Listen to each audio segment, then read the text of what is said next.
Star उत्सव पर देखिए आपके चहीते शोज अब से डीडी फ्री डिश पर।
रमणीक काका,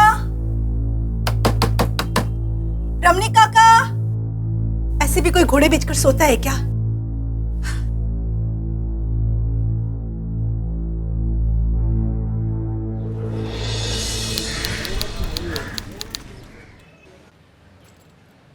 अरे लक्ष्मी, आज तो जल्दी कैसे आ गई? क्या बताऊं, और रमणीक काका के घर पे 2 बार जाके मैंने घंटी मारी, लेकिन वो दरवाजा नहीं खोल रहे हैं। अरे आज तो मैंने भी उन्हें वॉक पे जाते हुए नहीं देखा, नहीं तो सुबह से रोज हल्ला मचाते हैं।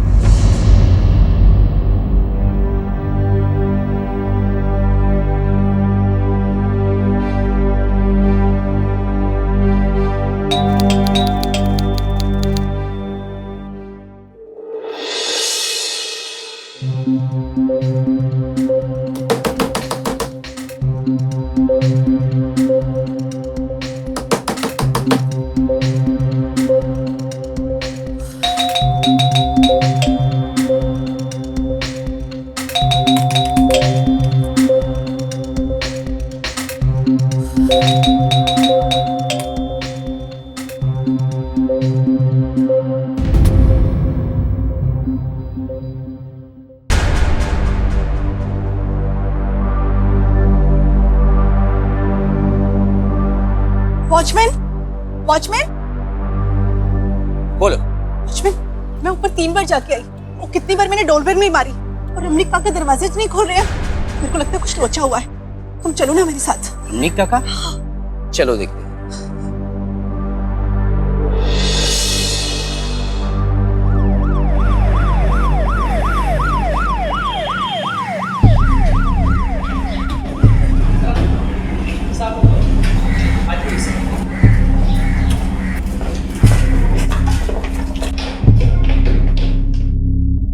यही कमरा है। हट जाओ सब। Side side side side. हट जाओ। एक तरफ हो जाओ साहब, एक तरफ हो जाओ, पीछे हो जाओ सब। साहब, मैं 3 बार ऊपर आके गई, डोरबेल भी बजाया, दरवाजा भी खटखटाया, लेकिन कोई दरवाजा नहीं खोल रहे साहब। दौड़े। सर पीछे हो जाओ, पीछे हो जाए, एक तरफ हो जाइए, पीछे हो जाइए।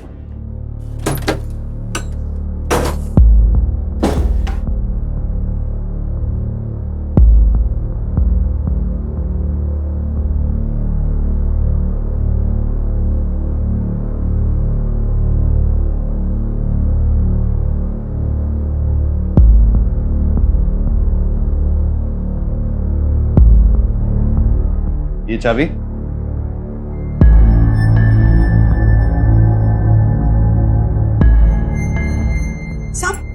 साहब, ये चाबी तो इस घर की है। लेकिन यहाँ पर तो कोई नहीं है। साहब, कोई नहीं है मतलब? तो कहाँ गए?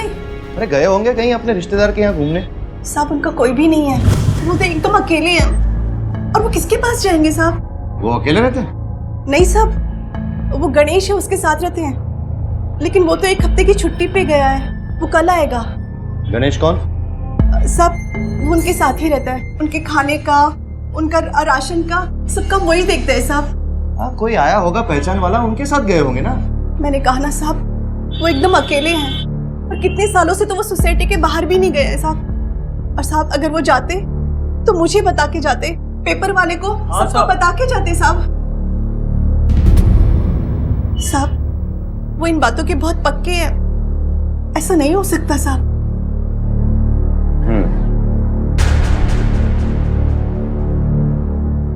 नमस्कार, सावधान इंडिया मुंबई फाइट्स बैक में मैं अतुल कुलकर्णी आप सबका तहे दिल से स्वागत करता हूं। दिन ब दिन असुरक्षित बनते जा रहे इस मुंबई शहर की ऐसी नब्ज पर आज हम हाथ रखने जा रहे हैं जिसका ताल्लुक इस शहर की हाउसिंग सोसाइटीज से है, उन घरों से है जहां पर मुंबईकर अपने आप को सबसे ज्यादा सुरक्षित मानता है।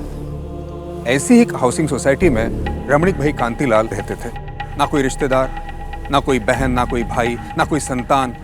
उनकी पत्नी भी कुछ साल पहले गुजर चुकी थी। अपनी उम्र की सांझ वो मुंबई की ऐसी एक सोसाइटी के छोटे से घर में शांति से गुजार रहे थे। सब कुछ ठीक ही चल रहा था, लेकिन एक दिन सुबह पता चला कि रमणीक भाई लापता हैं। उनकी गुमशुदगी के पीछे राज क्या था? इस शहर की खासियत यह है कि अक्सर यहाँ पर लोग अपने पड़ोसियों को नहीं जानते हैं और ज्यादातर उनकी जिंदगी में खलल भी नहीं डालते हैं। क्या यही वजह थी कि रमणीक भाई के बारे में किसी को पता नहीं था, या फिर उनकी गुमशुदगी के पीछे कोई वारदात थी? जाहिर है इन सारे सवालों का इशारा किसी घटना की ओर था। इस मामले की गंभीरता को देखते हुए मुंबई पुलिस इस घटना को सुलझने में लग गई। नहीं साहब, हमने रमणीक भाई को कहीं जाते हुए नहीं देखा। हम तो यहीं रहते हैं साहब। आखिरी बार कब देखा था? साहब कल दोपहर में यहीं पे वो किराने वाले को झाड़ रहे थे। क्यों? अब क्या बताएं साहब, उनकी आदत ही कुछ ऐसी है, जब देखो तब सबकी क्लास लेते रहते हैं। और कैसे हो भैया? अरे बिल्कुल ठीक है। किधर जा रहा है? किधर जा रहा है तू? साइन क्यों नहीं करे? अरे काका, हजारों बार आते हैं सामान देने, अब क्या 1000 बार साइन करें? 1000 बार आता है ना, तो 1000 बार साइन कर। चल चल साइन कर जल्दी से। क्यों रे, तू साइन क्यों नहीं कर पाता? दिन भर गाने सुनता रहता, बंद कर। साइन कर, साइन कर तो रहा हूँ। हाँ, नंबर लिख। अरे भैया कर दो साइन, नहीं तो शाम तक तुमको मुर्गा बनना पड़ जाएगा। हाँ, अपना काम ठीक से करना नहीं और बदतमीजी करना है। अरे वॉचमैन नहीं है तू, सुपरमैन है। चेयरमैन का भी ऑर्डर नहीं मानता है। कंप्लेन कर दूंगा ना तो पता चलेगा। हाँ, पता नहीं क्या हो गया आजकल सबको, हर कोई अपनी मनमानी करने में लगा। अरे जब नियम मानना ही नहीं है तो बनाना क्यों है? अरे रास्ते में खेल रहे हो, मना किया था ना यहाँ खेलने को। बगीचे में जाके खेलो, ये कोई जगह खेलने की? अभी किसी को लग जाएगी तो। अरे देखा देखा, अभी लग जाती है तो।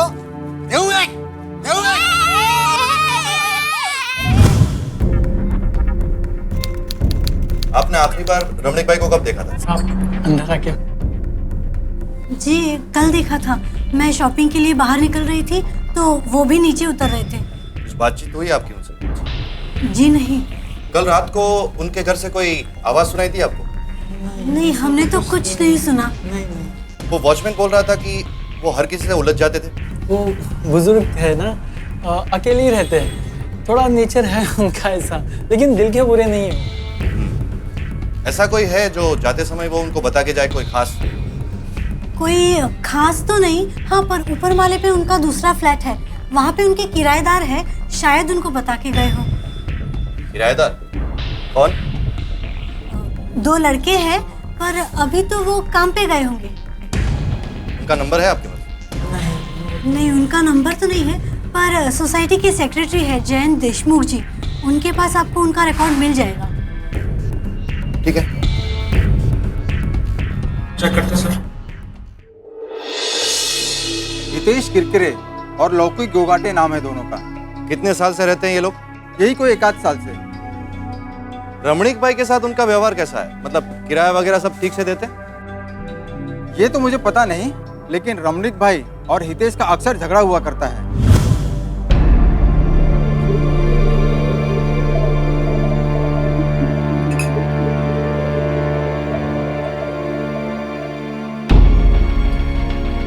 अब आ रहे हो? रात भर बाहर रहते हो, देखो अगर मेरे घर में रहना है ना तो ये सब नहीं चलेगा। रमनीक भाई वो घूमने नहीं गया था, कॉल सेंटर में काम करता है वो। जैसी टाइम होगा वैसे ही आएगा वो। तुमसे बात नहीं कर रहा हूँ। मैंने तुमसे पहले ही कहा था ना कि देर रात से आना नहीं चलेगा, हैं? और तुमने अपने दोस्तों को कल रात को घर पे बुलाया, देर रात तक आवाजें आ रही थी, हैं? और ये देखो, ये हड्डियां, ये बोतलें, हैं? नॉनवेज, शराब, ये नहीं चलेगा यहाँ पे। जाओ दूसरा घर देखो। क्या दूसरा घर क्यों देखे?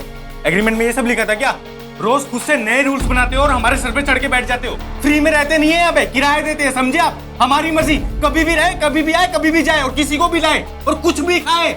आप कौन होते हो हमारे बीच में सब बोलने वाले? आवाज नीची कर, आवाज नीची कर। ऐसे आवारा लड़कों को मैं अपने घर में नहीं रख सकता हूँ, समझे? अभी घर खाली कर दो। रमनीक भाई प्लीज आप एक मिनट। क्या तू घर खाली कर दे? बाप का राज है क्या? अरे हितेश छोड़ना यार। अरे क्यों छोड़ना यार? रमनीक भाई बहुत हो गया, उम्र का लिहाज बता रहा हूँ। करना क्या कर लोगे? हितेश छोड़ना यार। अरे क्यों छोड़ना यार? मेरा बस चलना है तो कब को इसको ऊपर पहुंचा दूं। कुछ तो साला बोझ कम होगा यहाँ पे धरती का। अरे बोझ तो मैं अब इस घर का कम करूंगा तुम्हारे को बाहर फेंक के। अच्छा हाँ, और तुम मुझे क्या ऊपर पहुंचाओगे? मैं तुम्हें सड़क पे पहुंचवाता हूँ, देखो तो सही। आजा चलना यार। रोज की चिट्ठी लगा रखी है, समझते क्या आपने? आपको आपके पास उनकी डिटेल्स तो होंगी ना, उसमें से नंबर दीजिए प्लीज। लौकी का नंबर है 80877। लौकी गोगाटे, मैं इंस्पेक्टर शिंदे बोल रहा हूँ। देखिए आप जहाँ कहीं भी है पुलिस स्टेशन आइए। क्या काम है वो आपको वहीं पे आकर पता चल जाएगा। और हाँ, अपने साथ अपने दोस्त हितेश को लाना मत भूलना, ठीक है?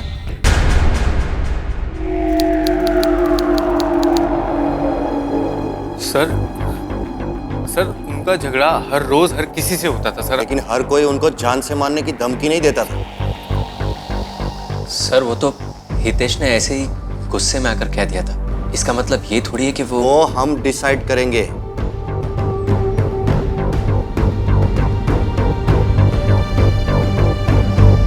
सर उस दिन उनका झगड़ा जयंत देशमुख से भी हुआ था सर। सर आप उनसे जाके क्यों नहीं पूछते सर? कौन, वो सेक्रेटरी जयंत देशमुख? हाँ सर, तुझे याद है सोसाइटी मीटिंग में? हाँ सर ऊपर तक उन दोनों की चीखने की आवाज आ रही थी सर। अब अगर हम लोगों ने और देर की तो बिल्डर दूसरे बिल्डिंग पे काम शुरू कर देगा, हमारी बात और आगे टल जाएगी। मुझे नहीं लगता कि इस मामले को हमें और लंबा खींचना चाहिए। इसीलिए मैं आप सब लोगों से रिक्वेस्ट करता हूँ कि इस एग्रीमेंट पे साइन कर दीजिए। फिर वही बात, साइन कर दीजिए, साइन कर दीजिए, साइन कर दीजिए। मैं नहीं दूंगा अपना घर रीडेवलपमेंट। अरे रमनीक भाई, एक आप है जिनको नहीं चाहिए, लेकिन बाकी सब लोगों को तो चाहिए। आप ऐसे कैसे हम सब लोगों के रास्ते के बीच में पत्थर बन सकते हैं? अरे जैन भाई, कायदे में रहोगे तो फायदे में रहोगे। हाँ, मुझे मालूम है कौन किसके रास्ते के बीच में आ रहा है। अच्छा खासा कमीशन ले रहे हो बिल्डर से, इसीलिए इतनी देर से रीडेवलपमेंट का गाना बजाए जा रहे हो। रमनीक भाई, आप तमीज में रहकर बात कीजिए। अरे मुझे मत सिखाओ, तुम्हें एक फ्लैट एक्स्ट्रा मिलेगा ना अगर ये डील करवा दोगे तो। अरे यार, 3 माले की बिल्डिंग की जगह 10 माले की बिल्डिंग बना देंगे, पानी और पार्किंग का अरेंजमेंट करेंगे नहीं और हम लोगों को छोड़ देंगे आपस में लड़ने के लिए, और तुम उनकी दलाली कर रहे हो। रमनीक भाई, मैं आपसे आखिरी बार कह रहा हूँ, आप साइन कर दीजिए, नहीं तो बहुत बुरा होगा। अरे जो करना है वो कर लो, मैं अपना घर नहीं दूंगा। रमनीक भाई, आप पछताएंगे। जो करना हो कर लो, कर लो, कर लो। दलाली खा रहा है, दलाली। हाँ, कुछ भी बोल रहा है। जयंत भाई आराम से, मालूम है कैसे सटको है वो, काहे के लिए अपना बीपी बढ़ा रहे? अरे कुछ भी बोल रहा है, अरे आदमी। मालूम है रमणीक भाई तो कभी ना कभी निपट ही जाएंगे, आप क्यों खामखा परेशान हो रहे हैं? अरे तो क्या करें, तब तक हम इंतजार करें? हमारी भी कुछ जरूरतें हैं। ये रीडेवलपमेंट तो होके रहेगा। हाँ हाँ, ये रमणीक भाई का कुछ करना पड़ेगा।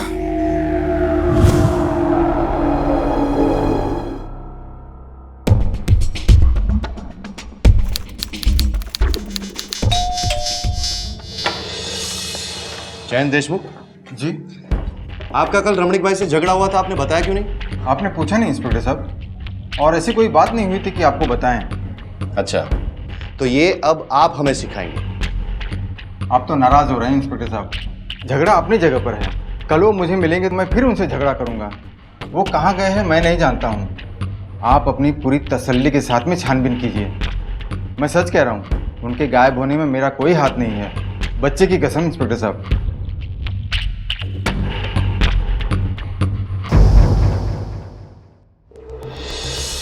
मुंबई में लगातार बढ़ती जनसंख्या की वजह से यहाँ की जमीन अब कम पड़ गई है और इसीलिए जमीन की बढ़ती मांग और बढ़ती कीमतों ने रीडेवलपमेंट को बढ़ावा दिया है। आमतौर पर रीडेवलपमेंट पुरानी इमारतों को गिराकर वहां पर नई बिल्डिंगें बनाने के लिए किया जाता है, लेकिन अब ये एक बहुत ज्यादा मुनाफा कमाने का जरिया भी हो चुका है। सोसाइटी के सेक्रेटरी जयंत देशमुख के साथ रमणीक भाई का जो झगड़ा हुआ था उसकी वजह भी यही रीडेवलपमेंट थी। जाहिर है पुलिस का शक जयंत देशमुख पर जाना लाजमी था। तो क्या पुलिस का यह शक सही था या फिर रमणीक भाई के किराएदारों हितेश और लौकिक का भी इसमें कोई हाथ था?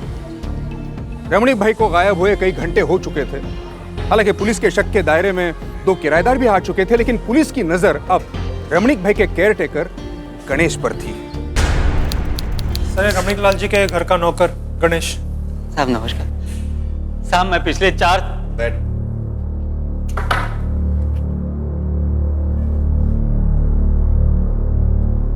साहब पिछले 4 सालों से काका के साथ हूँ। काका का कहीं भी आना जाना नहीं है साहब। यहाँ तक कि उनके कोई दोस्त रिश्तेदार कोई भी नहीं आता सर। तो वो गए कहाँ? साहब ये तो पता नहीं, पर जरूर कुछ ना कुछ हुआ है साहब। पता नहीं क्यों मैं उसी वक्त गांव चला गया साहब। एक बात बता, उनका कोई दुश्मन था जो उनसे चिढ़ता था या उनसे बदला लेना चाहता था?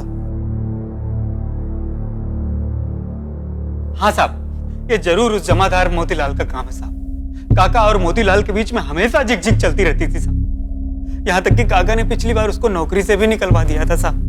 लेके चलो इसको, लेके चलो इसको, लेके चलो। अरे छोड़ बोला, चल दिखा लो इसे। वो तो अच्छा हुआ रमणीक भाई ने खिड़की में से देख लिया, वरना मेरी कार के पार्ट तोड़ करके भाग जाता। अब पता भी नहीं चलता चोर कहीं तरह का। चोर, ये आपने अच्छा नहीं किया। बाहर मिलना मुझे, छोड़ूंगा ना मैं तुम्हें। चल निकल यहाँ से। चोरी ऊपर से सीना चोरी। जाता है कि पुलिस को बुलाऊं? लेके जा इसको। छोड़, छोड़। काका ने कहा चले आते हैं मुंह उठा के। निकल। आना नहीं सोसाइटी में, चल भाग। साहब मैं उस दिन के बाद कभी नहीं गया उधर। अगर साहब आपको जान से मरना है ना तो मार दीजिए, पर मैं यही बोलूंगा। इस केस में संदिग्ध लोगों की गिनती बढ़ती जा रही थी। रमणीक भाई को गायब हुए 24 घंटे से भी ऊपर हो गए थे। पुलिस के सवाल भी खत्म होने लगे थे कि अचानक इस केस ने एक ऐसा मोड़ ले लिया जिसने सबके होश उड़ाकर रख दिए।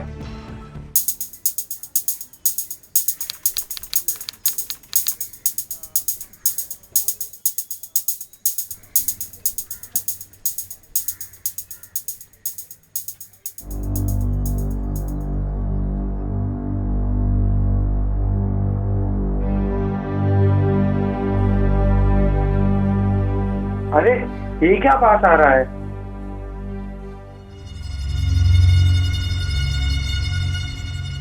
शी, कहां से आ रहा है?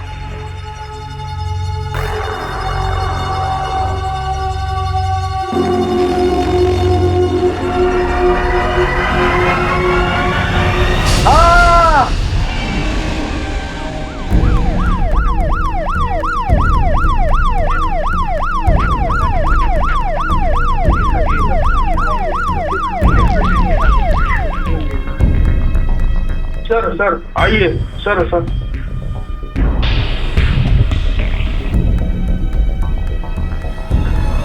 एक केस जो अब तक अपहरण का मामला था वो अब एक कत्ल का केस बन चुका था। रमणीक भाई के घर में घुसकर किसी ने उनकी हत्या की थी और उनकी लाश उन्हीं की सोसाइटी में एक कार में मिली।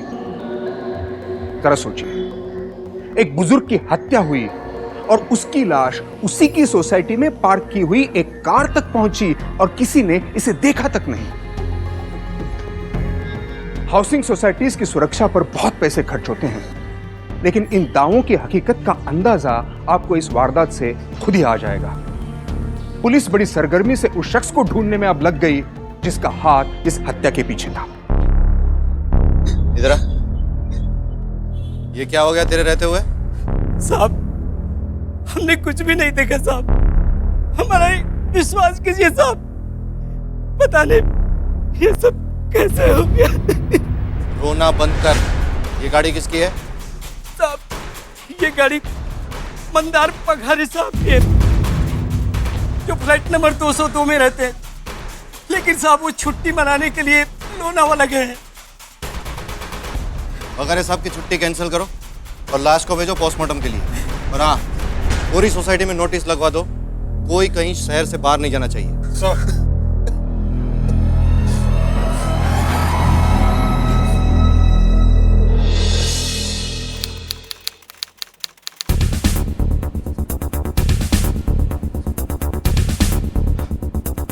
शिंदे साहब, रमनीक भाई की मौत चाकू के वार से हुई थी। ये देखिए, उनकी मौत परसों यानी कि 12 जून को दोपहर 2 बजे के करीब हुई थी। लावड़े सर, सबको टाइट करो, पता करो 12 जून दोपहर 1 से 3 के बीच में सब लोग कहां पर थे। शक की जरा से भी गुंजाइश हो, पकड़ के अंदर करो सालों को। घर में घुसकर बूढ़े निहत्ते आदमी को मारने वाला बचना नहीं चाहिए। जाओ। सर, सोसाइटी में हर वक्त वॉचमैन तैनात रहने के बावजूद एक बुजुर्ग की हत्या हुई थी और किसी को इसकी खबर भी नहीं थी। इसीलिए पुलिस का अंदाजा यह था कि यह काम जरूर किसी ऐसे शख्स का था जो या तो इसी सोसाइटी में रहता था या फिर यहां पर काम करता था। शक के दायरे में आए सभी लोगों से पुलिस ने नए सिरे से और पहले से भी ज्यादा सख्ती से पूछताछ शुरू कर दी। साहब, मैं तो गांव में था साहब, आप चाहें तो फोन करके पता करवा सकते हैं साहब। मैं साहब 12 जून की शाम को ट्रेन में बैठा हूं साहब, सच्ची बोलता हूं साहब, आई शपथ। इंस्पेक्टर साहब, 1 बजे तो मैं अपने डॉक्टर के क्लिनिक में था अपना दांत निकलवाने। आधा तो मैं बेहोश पड़ा हुआ था। सर, मैं एक कॉल सेंटर में काम करता हूँ और उस दिन मेरी सुबह 6 से 4 की शिफ्ट थी। आप चाहें तो मेरे ऑफिस का रजिस्टर चेक कर लीजिए। सर, 4 बजे ही मेरी शिफ्ट खत्म हुई थी। साहब, मैं 12 बजे से 4 बजे तक थाने में था, हाजिरी भरने गया था साहब। अगर आप चाहें तो अम्बोली थाने फ़ोन करके पता कर सकते हैं साहब। तो ऑफिस का है हितेश।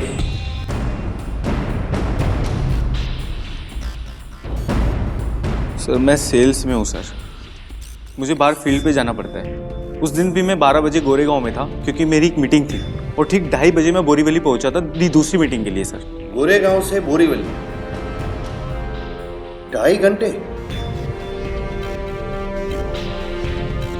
मैं पहले पहुंच गया था सर। मैंने वहाँ पे खाना वाना खाया क्योंकि मेरी मीटिंग के लिए भी बहुत टाइम बाकी था। मैं घूम रहा था वहाँ पे आसपास में कहीं पे। तुम्हें देखा है किसी ने आसपास घूमते हुए?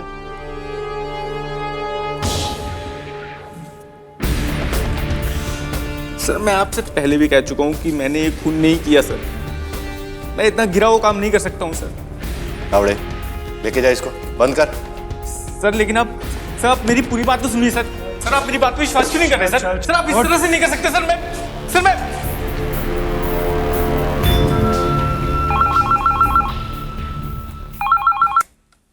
हेलो, हाँ 1 मिनट सर, फॉरेंसिक लैब से आपके लिए फ़ोन है।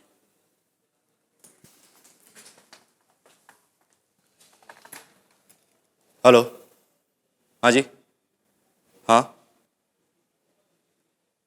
Are you sure?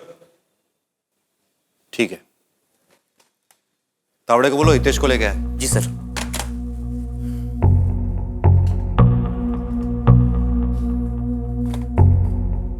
खोल कर चला है, बाहर निकल।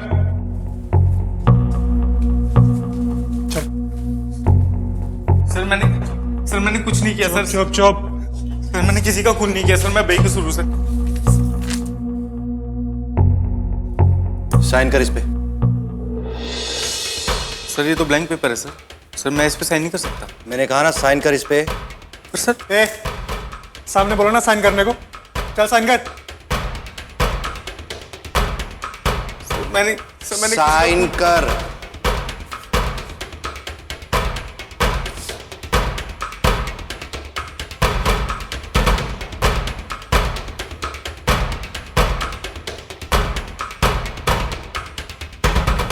क्या लिखना है सर, बताइए। तावड़े, जाने दो इसे। सर बट मैंने कहा ना जाने दो इसे। जा। Thank you.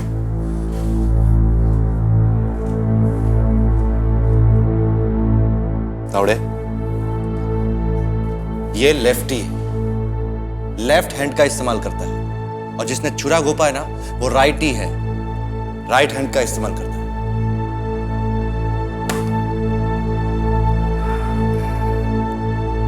वो गाड़ी वाला आया क्या लोनावला से? हाँ सर।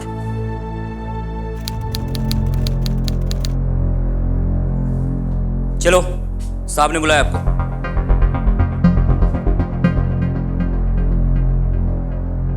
सर, मंदार।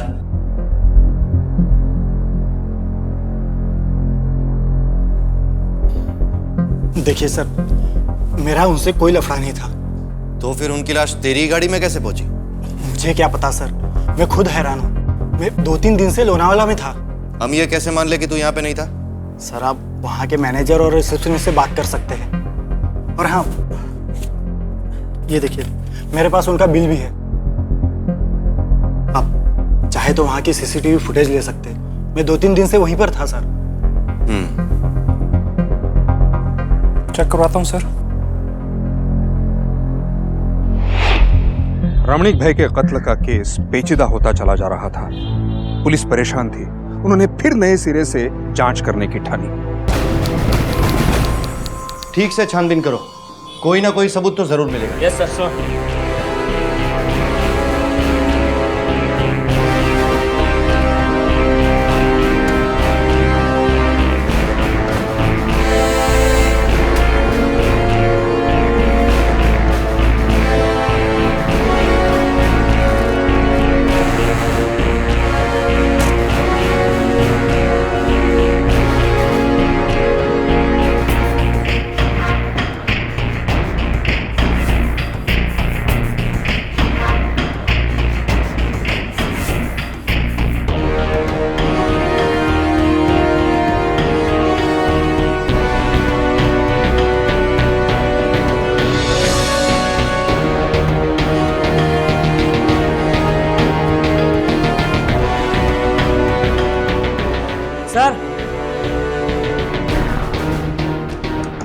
सर, अंदर एक बॉक्स में से गहने की लिस्ट मिली है, लेकिन सर इसमें जो भी गहने लिखे हुए हैं ना, बॉक्स में एक भी गहने नहीं है, पूरा खाली है बॉक्स। इसका मतलब काम बड़ी सफाई से हुआ है, कोई तोड़फोड़ नहीं और दरवाजे पर कोई निशान भी नहीं।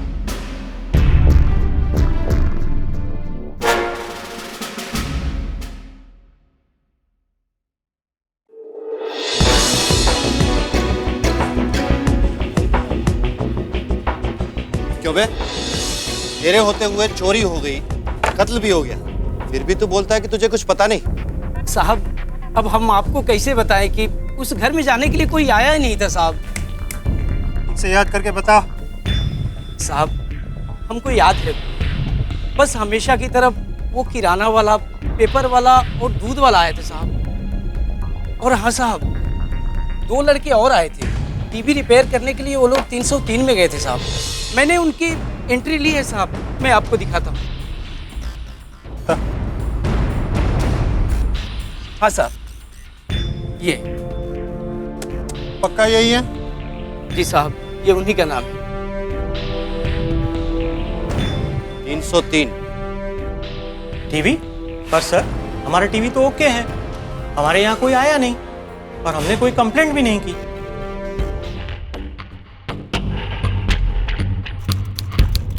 साहब, उन्होंने मुझसे 303 में जाने को कहा और मैंने उन्हें जाने दिया। अब साहब, हर किसी के पीछे मैं तो नहीं जा सकता ना। दिखने में कैसे थे? साहब, दिखने में लंबा सा चेहरा और गोरा सा था। तावड़े सर, रिकॉर्ड्स की फाइल दिखाई सर।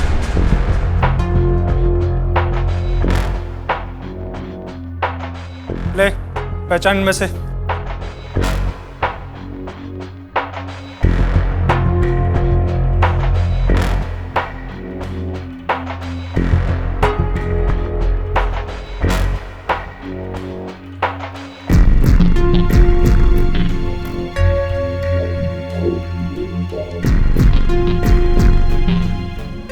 हाँ साहब, यही आदमी था साहब, 100% सच साहब। ये वही आदमी था साहब।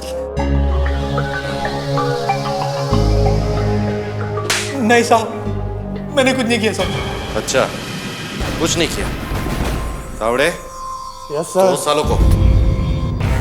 हमने चोरी की है साहब, हमने किसी को नहीं मारा। साले अभी भी झूठ बोल रहा है। साहब सच बोलता है साहब, हमने चोरी की है साहब, लेकिन नहीं किया साहब। ये सब गणेश का प्लान है साहब, आप उससे पूछो साहब। गणेश, रमणीक भाई को क्यों मारा? चाबी की डुप्लीकेट बनवा के साहब हमने इनको दे दिया था साहब। उसके बाद हम गांव चले गए थे साहब। काका दोपहर में सोते थे, मैंने सोचा कि लोग दोपहर में जाएंगे और सारे गहने निकाल के लेके आएंगे साहब।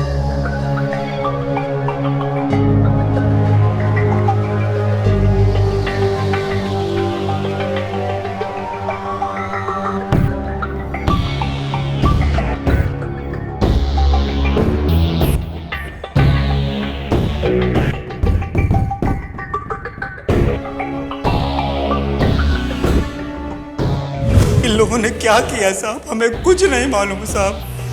साहब हमने सिर्फ चोरी की है साहब। जब हम लोग अंदर घर के अंदर गए साहब तो वहाँ कोई नहीं था साहब। हाँ साहब, कोई नहीं था वहाँ। इतनी धुलाई के बाद भी ये लोग मुंह नहीं खोल रहे।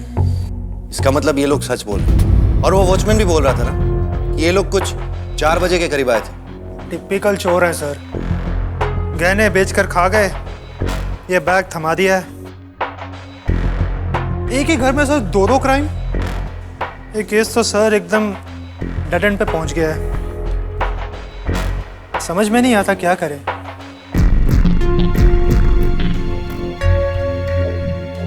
ये दिखाओ क्या? शर्ट का बटन है सर।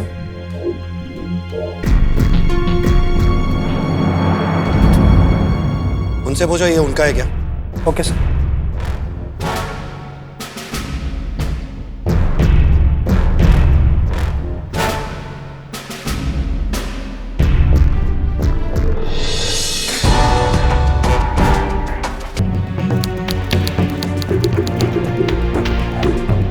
नहीं साहब, ये नहीं है साहब, वो तो शर्ट भी नहीं पहनते थे।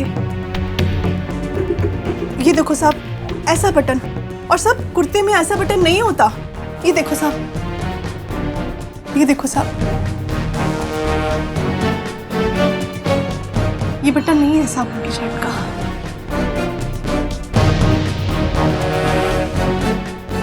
सर ये गणेश का बैग है।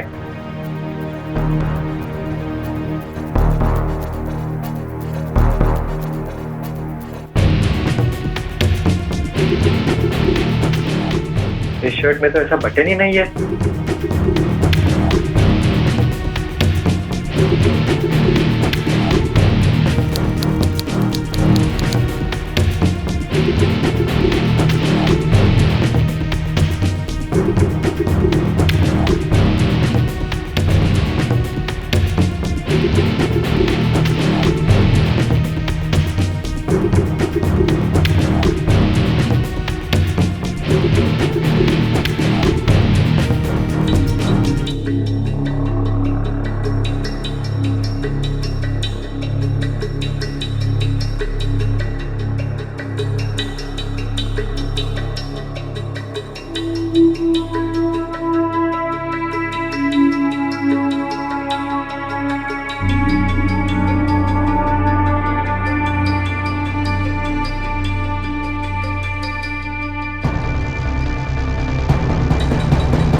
ये बटन तुम्हारा है? जी सर, लेकिन बटन होने से क्या होता है? मैंने कुछ नहीं किया। तुम लोग अपने ऑफिस रजिस्टर में एंट्री करते हो, लेकिन तुम्हारे ऑफिस वाले ना चेक नहीं करते। लेकिन तुम्हारा डिजिटल एक्सेस, जिसमें तुम्हारी एंट्री सुबह 6 बजे की है, लेकिन एग्जिट दोपहर 12 बजे।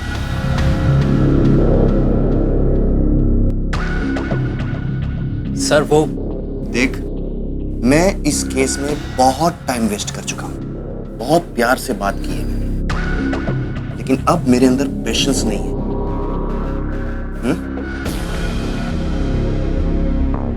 तो बोलता है या बुलवाऊं?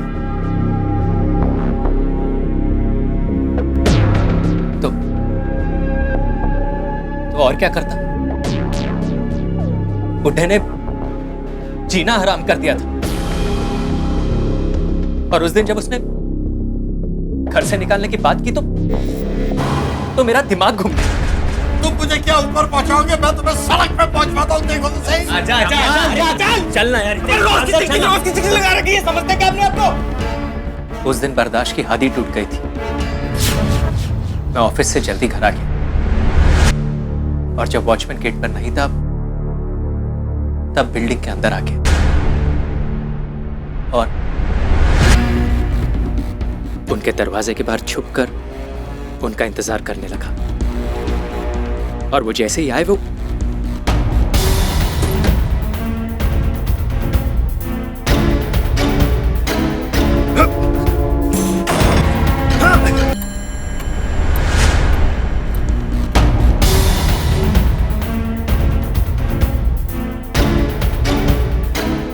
मैंने सोचा कि सारे निशान मिटा दूंगा और लाश को कहीं नाले में फेंक दूंगा।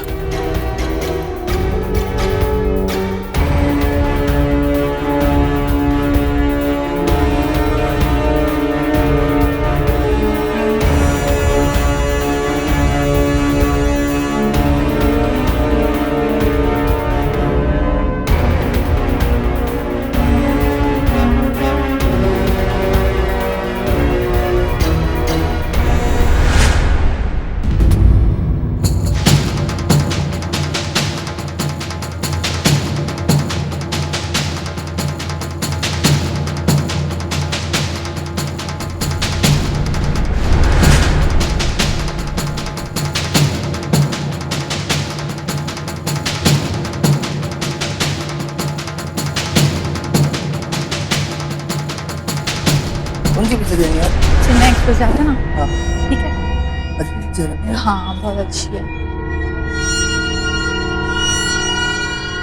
दिन में कोई देख ना ले, इसलिए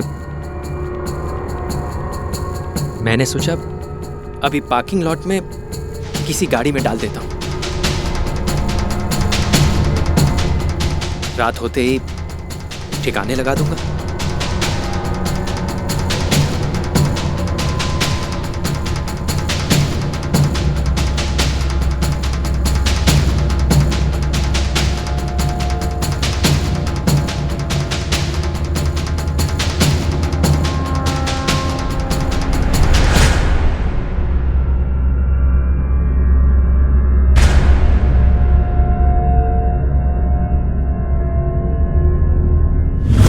फिर मैं सारा वक्त इसी मौके की तलाश में था कि उनकी बॉडी को वहां से हटा सकूं।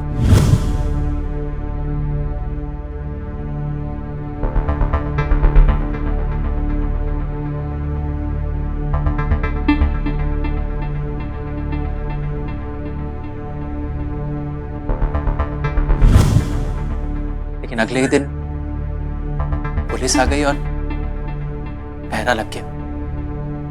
और वो चोर जब आए तब तुम्हारा बटन उसकी बैग में चला गया, राइट?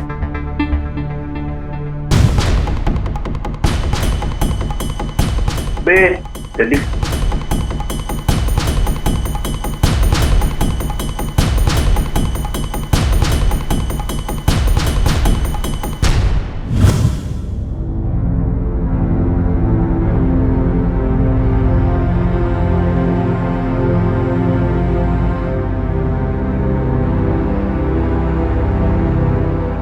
रमणीक भाई का कत्ल उन्हीं के किराएदार ने किया। लौकी के खिलाफ अदालत में हत्या का मामला दर्ज हुआ और उसके खिलाफ चार्जशीट फाइल कर दी गई। इस शहर में हो रहे गुनाहों की गिनती और नेचर ऑफ क्राइम को देखकर यह बेहद जरूरी हो गया है कि हम हमारे आसपास के लोगों से भी सतर्क रहें। इस शहर में हम हमारे घर में अनजान लोगों को किराए पर रखते हैं या फिर किसी अनजान व्यक्ति के यहाँ किराए पर रहते हैं। खतरा दोनों को भी है, लेकिन बहुत से लोग घर किराए पर लेने या देने से पहले जांच जरूरी नहीं समझते हैं। हालांकि अब लीज एंड लाइसेंस एग्रीमेंट के कानूनों के मुताबिक घर किराए पर देने से पहले कानूनी रजिस्ट्रेशन और पुलिस वेरिफिकेशन जरूरी है, लेकिन चंद पैसे और कुछ वक्त बचाने के लिए लोग इसे टाल देते हैं और खतरे को बुलावा देते हैं। मामला सिर्फ मकान मालिक और किराएदार का नहीं है, मामला आपकी सोसाइटी में रहने वाले और आने जाने वाले हर इंसान से जुड़ा हुआ है। मैं भी मुंबई की एक ऐसी ही हाउसिंग सोसाइटी में रहता हूं और ये मानता हूं कि थोड़ी सी समझदारी से, सावधानी से हम जुर्म को दूर रख सकते हैं और गुनहगारों को बता सकते हैं कि आता बस, जुर्म से जंग जारी है, अब मुंबई की बारी है। गुन्ह्या विरुद्धची लढाई हीच खरी मुंबई।